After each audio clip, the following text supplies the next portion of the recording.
मिरजेतील निखिल कलगुटकी याच्या खुनाच्या गुन्ह्यातील 15 आरोपींना मोक्का.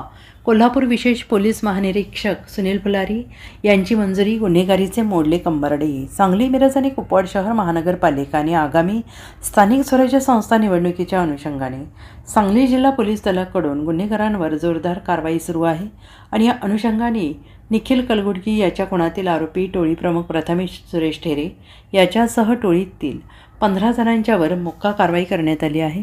या कारवाईला कोल्हापूर विशेष पोलीस महानिरीक्षक सुनील फुलारी यांनी मंजुरी दिली. प्रथमेश ठेरे, विशाल बाजीराव शिरोळे, सरफराज बाळासाहेब सय्यद, प्रतीक सचिन चव्हाण, करण लक्ष्मण बुधनाळे, गणेश उर्फ निहाल तानाजी कलगुटकी, सूरज चंदू कोरे, संग्राम राजेश यादव, सलीम गौस पठाण, चेतन सुरेश कलगुटकी, सोहेल उर्फ सोहेल जमीर तांबोळी, आरोपी मोहम्मद शिराज उर्फ सोहेल अब्बास आगलावणे, अक्षय सदाशिव कांबळे, अमन समीर मुल्ला, दीप अश्विन देवडा अशी कारवाई झालेल्या आरोपींची नावे आहेत. आणि या टोळीवर दहशत किंवा हिंसाचाराचा उपयोग करून खुनाचा प्रयत्न करणे, गैरकायद्याची मंडळी एकत्र जमवणे, खंडणीसाठी अपहरण करणे, दरोडा, गंभीर दुखापत करणे, विनयभंग, विनापरवाना अग्निशस्त्र जवळ बाळगून खुनाचा प्रयत्न करणे, बेकायदेशीर शस्त्र जवळ बाळगणे, टोळीची दहशत राहावी म्हणून हत्यार जवळ बाळगून नागरिकांमध्ये दहशत माजवणे इत्यादी स्वरूपाचे गंभीर गुन्हे दाखल आहेत.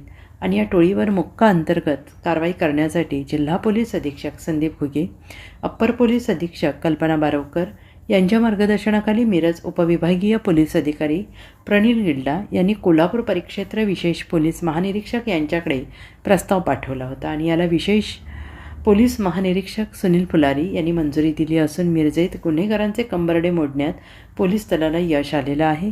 यातील 3 आरोपी हे परागंदा असून पोलिसांचा शोध घेत आहेत. Bureau report, SBN Marathi, Sangli.